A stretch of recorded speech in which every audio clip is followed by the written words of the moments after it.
Hello everyone, it's Mary here at Dean Farm Sanctuary, and I'm again in Hen Haven giving you a hen update.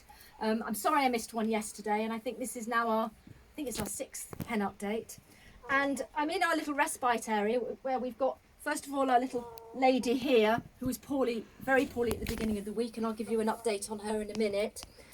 But we've also brought in this little lady, she is very, very timid. And she's been brought in here really to keep this this other girl company, but also because she's been attacked. And as you can see, I mean, she had virtually no feathers anyway when she came here last week.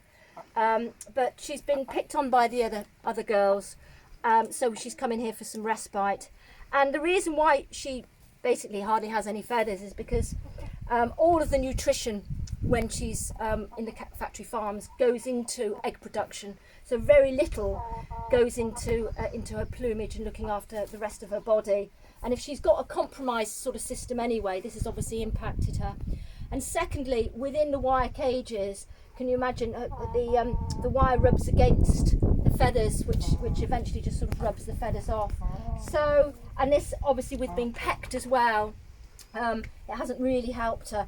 So she's in here for some respite, and hopefully with lots of good nutrition in the next few weeks, this little girl will be back to health, or on the way to health, and she can join the rest of the group.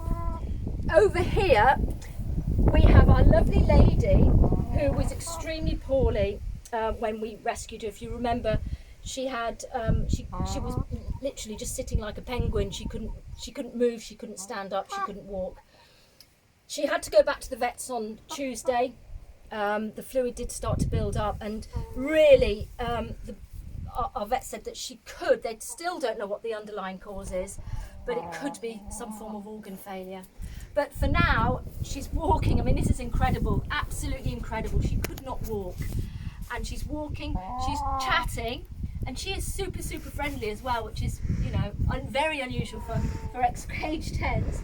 So she's walking, and she's chatting, and she's eating, and she's generally looking really well. So let's just keep our fingers crossed that she carries on this way. And you know, it's so desperately sad that these hens are the suffering that they go through, and they can't tell us. This is the awful thing. They can't actually tell us, look, I really hurt in my tummy, or I really hurt here.